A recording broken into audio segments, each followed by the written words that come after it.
Per dir abans de les eleccions, donava alguns inputs a la gent que eren votants nostres. I algunes de les conclusions d'aquella enquesta, molt interessant d'altra banda, deien: Esquerra ha sortit molt perjudicada per les lluites internes dins del partit. Esquerra no pot escampar les lluites internes. Esquerra ha de cuidar les filtracions. Esquerra ha de prometre coses tangibles i que siguin realitzables. Esquerra ha d'explicar millor què està fent el govern. I també deien, no hi ha cap altre partit que tingui la possibilitat d'il·lusionar com té, malgrat tot, Esquerra. Per tant, deixo això dit perquè dono alguna de les pistes de justament com podem créixer en electors. Per començar, hi ha el projecte il·lusionant, no que existeixi, però és que m'ho crec. I el projecte il·lusionant és el 2014. Si hi ha projecte il·lusionant, hi ha perspectives. Però a més de tot això, cal ser creïbles. Cal ser creïbles. Hem de ser de confiança, hem de ser de fiar. Ens hem de preocupar i donar solucions als problemes de la gent, per tant hem de ser útils, hem de ser eficients i hem de transmetre unitat.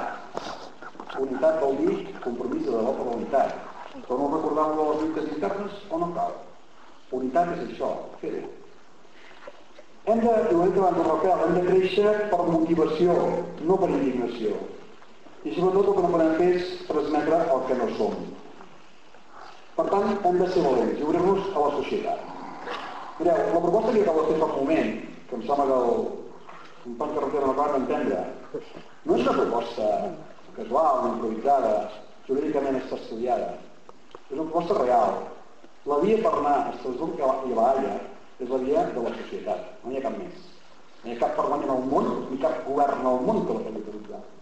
Per tant, la societat, no és bo aprofitar que la societat catalana doni resposta unitària en aquest tema, per l'amor de Déu.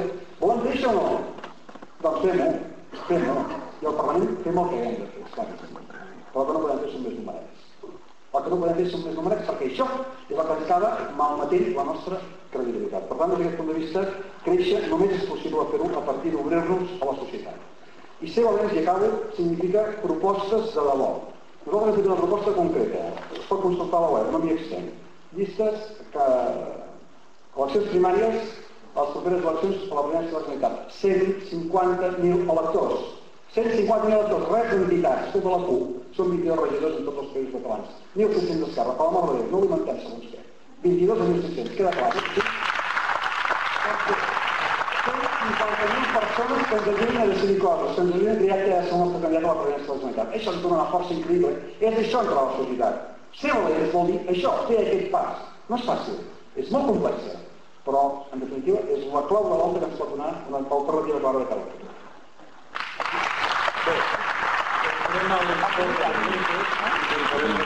No possible, òbviament han arribat moltes, havien anat les comunicacions, doncs s'han produït i en clapers.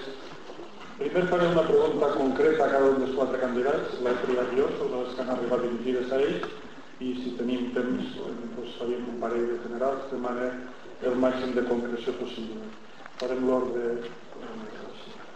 Jaume René, què farà Esquerra Independentista avui de juny? Ho hem publicat a la web un full de ruta de 7 dies, que és, primer que tot, si no guanyem, doncs respetarem qui és el majoritari i escoltarem les propostes polítiques. Si guanyem, convocarem els altres companys de candidatures per ser possible conformar una direcció de canvi, majoritàriament de canvi, i en aquesta confiança, el 14, aportar una estratègia política compartida per tots el màxim possible. La militància que es basi en ideologia republicana i autodeterminació o un procés obert de conflicte polític amb l'estat espanyol. Gràcies. En cas que no sigui escollit president, està disposat a formar part de la Direcció Nacional d'Esquerra com a gest d'unitat i, si no és així, acceptarà l'estratègia política aprovada per Esquerra i farà silenci mediàtic exposant les seves propostes únicament.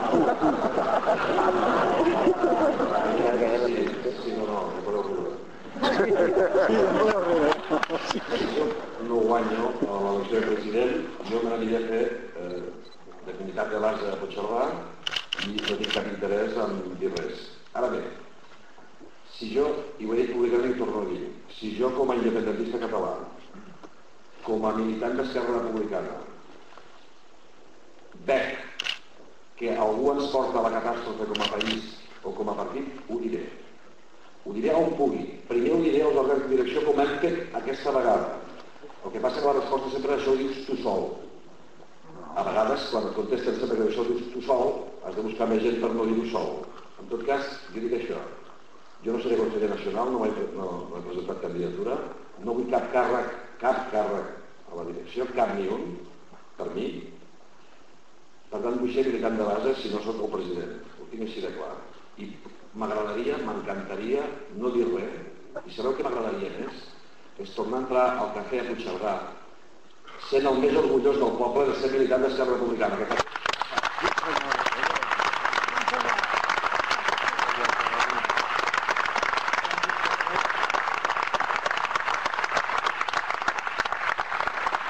Secretari general i conseller, en treure el partit mals resultats, vas dimitir del govern per dedicar-te al partit. Cal entendre que si et triem president no tornaràs a optar al govern? Jo tinc molt clar que aquesta legislatura jo ja m'he compromès a no tornar al govern, no per res, perquè crec que és el que creia que és el millor pel partit. Però diré una altra cosa, si soc escollit president, és evident que la meva dedicació és el partit. Després haurem de parlar qui encapçala les eleccions al Parlament de Catalunya. Quina és la persona que els militants decideixen que vagi al capdavant. Però també vull dir una cosa molt clara. L'experiència ens ha ensenyat que el líder d'Esquerra Republicana, aquell que decideixen els militants d'Esquerra Republicana de Catalunya, si no és president de la Generalitat, si està a l'oposició, els lidera des de l'oposició. Però si s'està al govern, no pot estar supeditat al líder d'un altre partit. I crec sincerament que si no s'és president de la Generalitat, d'aquest cap de dalt, el que s'ha de fer és que hi hagi consellers, conselleres, però s'ha d'estar fora. Perquè crec que això ens inhabilita, ens treu un marge de lideratge i ens impedeix marcar l'agenda política. I crec que serem un que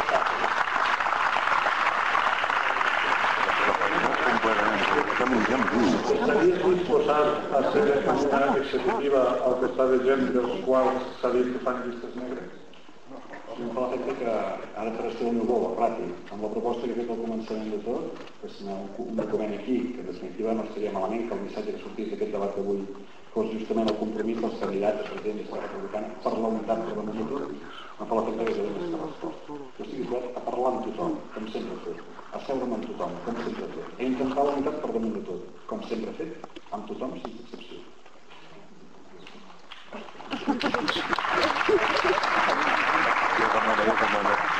Atès que tota l'estona s'està parlant d'unitat, per mi, vull deixar clar, la unitat és un mitjà, no és l'objectiu.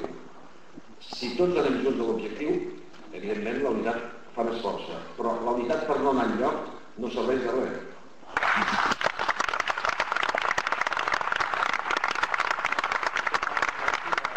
També comença a quedar clar una mica el perfil de cada candidatura i el que esperem una mica de cada futur, no?